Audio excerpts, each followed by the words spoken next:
தொலைக்காட்சி எங்கிருந்து அழைக்கிறீங்க?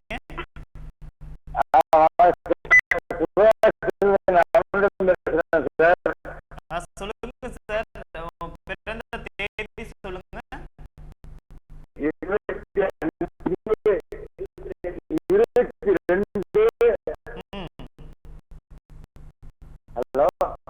சொல்லுங்க சார், இணைப்புல தான் இருக்கீங்க. சொல்லுங்க.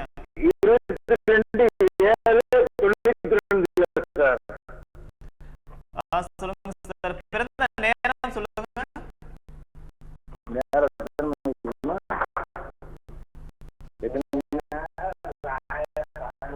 காலையில 11:30.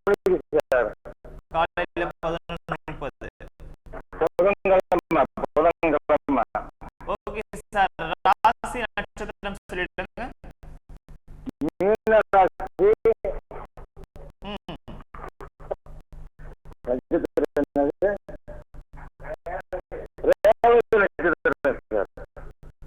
என்னங்க கேட்கறேன்?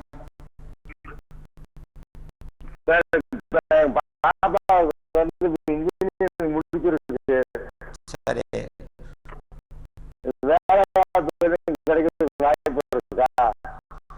ஆமா, பாப்பாவுக்கு துலாம் லக்னமாகி யோகாதிபதி சனி 4ஆம் வீட்டுல உட்காந்து 10ஆம் வீட்டை பார்க்கிறாரு. சனி இயந்திரம், இரும்பு, அந்த இயந்திரவியல், மெக்கானிசம், இது சம்பந்தப்பட்ட இன்ஜினியரிங் படிக்க வச்சிருக்கிறாரு. சனி 10ஆம் வீட்டை பார்க்கறதுனால இன்ஜினியரிங்கு, வேலை வாய்ப்புகளுக்கும் இப்ப நல்ல அமைப்புகள் இருந்து நடந்துகிட்டு இருக்கேன். லக்னத்திற்கு யோக தசைகள், லக்னாதிபதி தசை சுக்கிர தசை நடந்துகிட்டு இருக்கு. சுக்கிர தசையில சனி புக்தி தான் நடக்குது. 2017 செப்டம்பர் வரைக்கும் சனி புக்தி இருக்கு. இந்த 2017க்குள்ள நிரந்தரமான ஒரு வேலையில பாப்பா கண்டிப்பா நிரந்தரமான வேலையில இருக்கணும். எப்ப கிடைக்கும்னு நீங்க சொன்னீங்கன்னா, மீன ராசிக்கு கோச்சாரப்படி 6ஆம் வீட்டுல குரு இருக்கிறார். வருகின்ற தை மாதத்திற்கு பிறகு வேலை வாய்ப்புகள்ல நல்ல நிலைமைகள் கூடி ஏப்ரல் மேல நல்ல வேலையில உட்காருவா.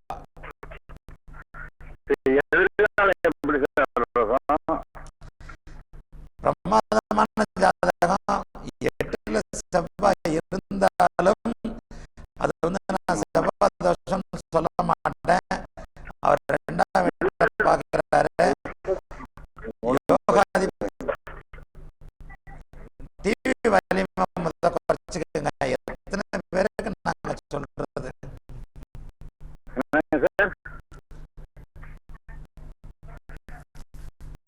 8ல செவ்வாய் இருந்தாலும் சனி யோகாதிபதியா இருக்கிறதுனால எதிர்காலம் மிகச் சிறப்பா இருக்கும்.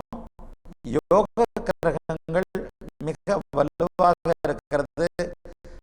10ல சூரியனும் புதனும் சுக்கிரனும் அமைஞ்சு ஜீவனம், நிரந்தரமான ஜீவனம், வாழ்நாள் முழுக்க வேலைக்கு நல்ல விதமா போய் நல்ல வாழ்க்கை வாழக்கூடிய ஒரு ஜாதகம்.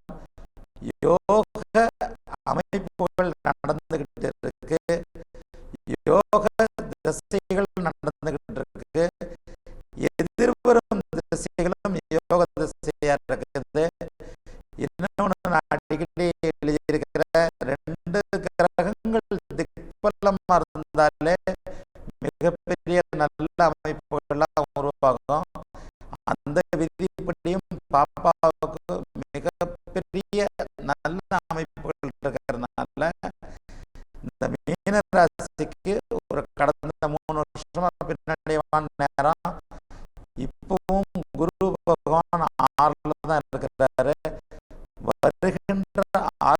ஆகஸ்ட் மாதம் முதல் மீன ராசிக்கு இளைய பருவத்தினருக்கு எல்லா விதமான பாக்கியங்களும், வேலை, திருமணம், குழந்தை பாக்கியம் எல்லாமே ஆகஸ்ட் மாசத்துக்கு மேல மீன ராசிக்கு தடையின்றி